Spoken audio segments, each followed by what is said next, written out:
comité qui s'est tenu le 14 décembre dernier. Des recommandations ont été ressorties, également un plan d'action.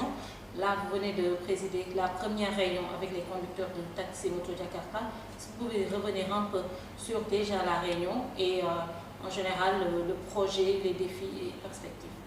Merci beaucoup. Permettez-moi tout d'abord de saluer les membres de la délégation de partenaires West Africa Sénégal qui sont venus sous l'autorité de Madame le professeur afin de nous aider à organiser de très belle manière la rencontre d'aujourd'hui. Comme vous l'avez si bien évoqué, on a tenu une réunion au mois de décembre, à l'issue de laquelle un certain nombre de recommandations a été formulé et ces recommandations ont été transformées en plan d'action. Et aujourd'hui, la rencontre avec les Moto Jakarta est une activité qui fait partie du plan d'action et qui vise à mettre en place une fédération des différentes associations de conducteurs de Moto Jakarta qui sont dans le département de Tambacounda. Et nous pouvons nous réjouir du consensus qui est sorti aujourd'hui et de l'engagement des présidents des différentes associations qui ont décidé de mettre en place ce cadre unitaire-là afin de permettre au projet de bien les accompagner, mais également d'avoir un seul interlocuteur par rapport aux autorités que nous sommes, mais également par rapport aux partenaires qui les accompagnent. Donc c'est un motif de satisfaction qu'on a du fait que c'est une réunion qui s'est très bien passée et qui a abouti véritablement à notre objectif qui était de mettre en place ce cadre fédérateur. Donc c'est ce que veut dire saluer le projet. Saluer le projet et nous réjouir également de la présence du projet dans le département. Nous connaissons la qualité en tout cas des hommes et des femmes qui ménagent ce programme-là. Ce n'est pas notre première initiative.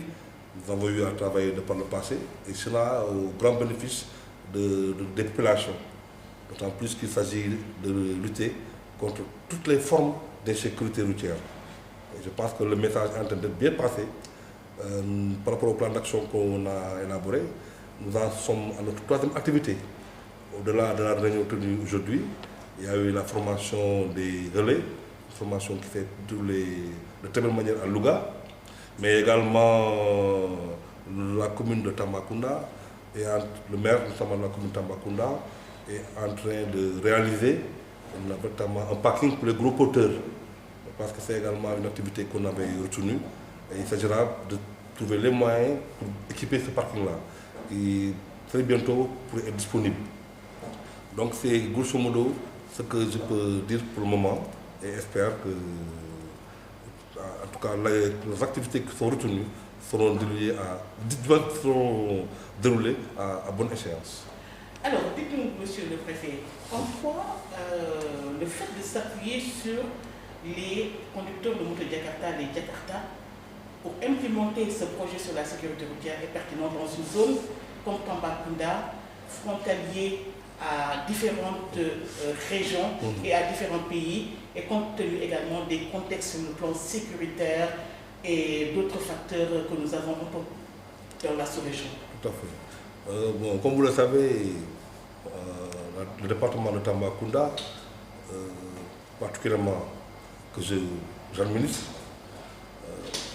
partage une frontière avec 4 régions et 4 pays, comme vous venez de le dire tantôt. Et vous savez que les Moto Jakarta ont fini par s'imposer à nous, compte tenu du fait que c'est un secteur qui regroupe beaucoup de jeunes. Nous avons dénombré plus de 5000 conducteurs de Jakarta rien que dans la commune de Tambacounda, ce qui est quand même un nombre assez important. Mais au-delà même de ces jeunes conducteurs de vélo-taxi, il y a d'autres utilisateurs de Jakarta.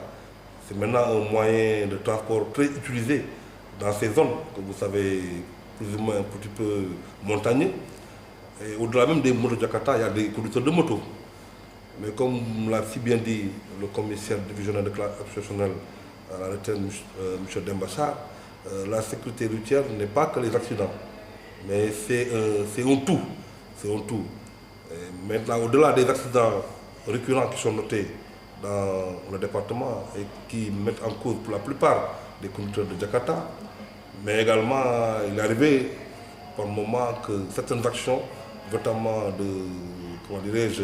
d'insécurité, soient commises par des conducteurs de Jakarta et qui ne sont pas notamment reconnus parmi les conducteurs de vélo-taxi.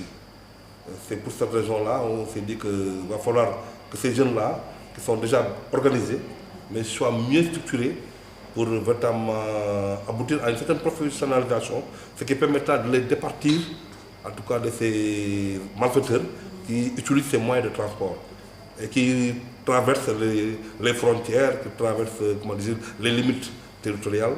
Donc je pense que c'est une initiative qui vient à notre honneur et qu'il va falloir renforcer davantage. Est-ce que vous sentez qu'ils sont conscients de ce danger-là? Tout à fait. En tout cas, nous avons des interlocuteurs quand même très sages et très avertis. Et comme vous le savez, nous sommes présentement dans un contexte quand même trop chargé, avec une tension qui est là. Mais cela n'empêche, ils ont répondu à notre convocation, car ils connaissent l'objet, dans la mesure où, lors de la rencontre préparatoire, il s'était agi de les fédérer. Donc s'ils ont répondu à notre invitation et ils sont restés tout ce temps-là, c'est parce qu'ils savent que c'est dans leur intérêt. Et comme vous l'avez constaté, ils sont tombés d'accord pour mettre en place un cadre unitaire qui pourra élire parmi eux un seul interlocuteur qui parlera en nom de tout le monde. Donc ça montre une fois de plus le degré d'engagement, notamment pour prendre en charge leur destin. Et ça nous satisfait à plus d'un titre. Une autre question pour le monsieur le préfet? C'est tout, monsieur le préfet. C'est à nous donner un dernier mot sur notre projet. Bon, en tout cas, remercier et me féliciter, comme je dis, du projet, notamment qui est un projet très très important et qui profite non seulement aux personnes du secteur, mais à toute la population. Parce que celui qui n'est pas utilisateur d'un véhicule de transport est également utilisateur, c'est que le piéton. Donc c'est un projet vraiment qui vise à lutter contre toutes les formes d'insécurité. Donc on ne peut que s'en réjouir et l'accompagner dans ces initiatives. Mais également remercier en tout cas tous ceux qui sont dans le projet pour leur accompagnement, pour leur disponibilité, mais également pour les efforts qu'ils sont en train de consentir pour que le Sénégal puisse aller de l'avant. En tout cas, c'est un projet qui si ce n'était pas mis en place, il fallait le penser et le créer. Merci beaucoup, monsieur le préfet.